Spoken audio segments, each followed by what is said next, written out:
Hello and welcome to Openboosters. We're going to be talking about some spoilers. I figured it'd be fun to just talk about the new stuff that's coming out in Amonkhet, just from an Openboosters perspective, or at least my opinions, and let's have a little bit of fun. Alright, first we're going to talk about is Trueheart Duelist. It's a 2/2 creature. It can block an additional creature in combat, and it has something called Embalmed. And Embalmed is actually just you cast it from the graveyard and you exile the actual card, but you get a token exact copy, except now it's a zombie. So, which is just fine. It's actually a very, very good card on its own, in its own right. However, we've had cards like this similar. We've had, like, we can be able to cast mana and bring it back out to the battlefield, like the Coon Firebird, even though it requires a land to hit the board. But and we also have an Earth. An Earth is another way to get a creature onto the board. But it's going to have haste, but it's going to be dead at the end of the turn and leave play. So, it's better because you get the token, and that token is a permanent, but I want to see them do something with Embalm. Like, have a spell out there where I can embalm another creature that is in my graveyard, in which case I can cast it and get a token out. Or better yet, which I thought of like a few minutes ago, it would be cool if they had an enchantment or artifact that took out all the exiled embalmed cards from exile and put them directly into play, like a Resurrection or something like that, but just, you know, big and giant. So you embalm all these creatures, you've exiled them, and then you cast this spell, and all the creatures that are out there become actual cards again on your board side, but they have to have the embalmed feature. They have to have been embalmed. And I think that would be kind of cool. So I hope they have that kind of card in there, because then it would mean that embalm actually has something to do. You know, it's not just you just get a new creature, woot. You know, I mean, that's cool. It's cool, but it doesn't really make me think, man, I got to use Embalm. It means I want to take like an animate dead kind of approach to this, that I'm going to get my egg creature back after I sacrifice it or whatever. So I'd like to see that kind of feature attached to the Embalm, like another card that brings them all back out. I think that would be freaking exciting. Alright, next card we're going to talk about is Angler Drake. For 2 blue and 4, you get a 4/4 flyer that returns a creature to its owner's hand. And I look at it and I'm like, it's too expensive. When I think about unsummoning stuff, I want it quick, I want it dirty, I just want to get it done. It's for 6 mana, I can send a card back to my hand. He is a 4/4 flyer, it's kind of big, but you know, it's just too expensive for an unsummoning creature. If it said unsummon any permanent, you know, send a target permanent back to a person's hand, then maybe I can see its cost. But other than that, we already have unsummoning stuff. It's a 4/4 flyer. Archfiend of Ifnir, hopefully that's close to its pronunciation, is a flying demon. He's 5/4. He's got cycling, which is really kind of cool. And if you cycle or discard a card, put a -1/-1 on each creature your opponents control.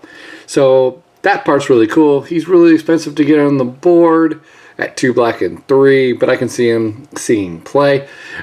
If he was just smaller and cheaper, you know, maybe at 2/3 or something like that, and you have less mana, it would have been much better. I could abuse it really early. So I understand why they made it so expensive, and they gave it a little bit of extra power and toughness, just so we would have a reason to have it in our hand, and so we can't capitalize and utilize it and destroy our opponent quickly. So yeah, I mean, it's a good card. It's good. I like the fact that it's got cycling, and you get a -1/-1 for every discard that you do. So you can use this pretty well. I think it'll be kind of fun. All right, so Oracle's Vault. 2 tap, exile the card of your library until end of turn. You may play that card, but a brick counter on Oracle's Vault, and then you can tap, exile the top card of your library until end of turn. You may play that card without paying its mana cost. Activate this ability only if there are 3 or more brick counters on Oracle's Vault. Yes, this is probably going to be broken in a couple of days. I mean, you can tap this thing, draw like crazy, and I mean, So there's many ways to untap it. Twiddles, Paradox Engine, you know, you name it. You can get this thing untapped and tapped it again, untapped and tap it again. And it's probably going to go crazy. But I'm kind of curious about the brick counters. Maybe there's a card out there that utilizes brick counters. Let's hope so. And then all of a sudden you have this big giant thing out there or whatever. Like if you have 10 brick counters, remove all brick counters and put something pretty awesome out there for 0 mana. I don't know. Could be a big giant creature construct, or it could be a giant pyramid or something like that. Who knows? Who knows what it's building? But there's got to be something that the bricks are building. That's the only thing I can think of. That's the only reason why they would call it a brick counter. And so I'm kind of curious to see what they actually are going to be giving us that's utilizing the bricks, not just the card. The Oracle's Vault is really, really good. So at least that's my opinion. My opinion of looking at this card. It's going to be really freaking awesome. But it's you know, it's bricks, and I want to know what the bricks are for. So hopefully there's something there to that. All right, let's go on to the next one. All right, so we have 6 cents. It's an enchant creature. Enchant creature has whenever this creature deals combat damage to a player, you may draw a card. So if you have an unblockable creature, hit them. If they don't have any creatures on the board, you attack, throw it on a creature, you get a card. I like it.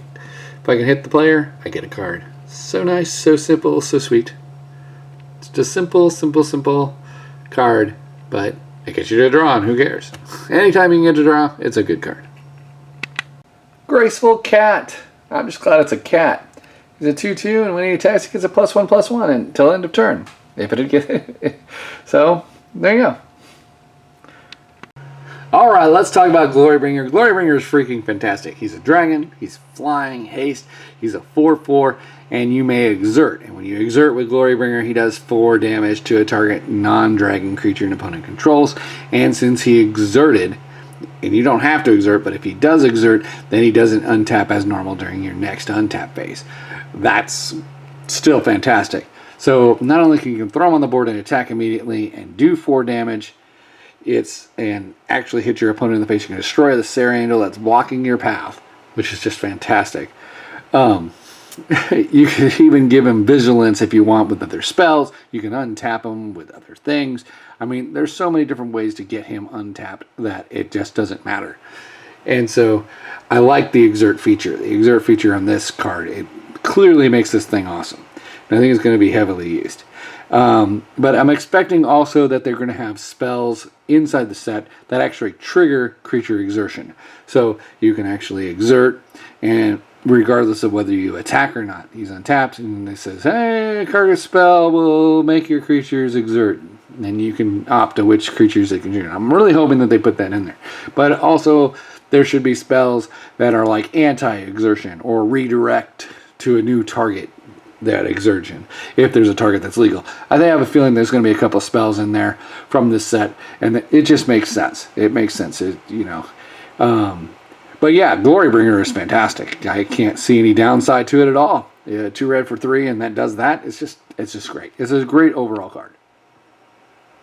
All right, so I hope you enjoyed. I hope it was kind of fun. Let me know in the comments below if you like this or not, and hit the like button, subscribe, make a comment. All right, talk to y'all again real soon.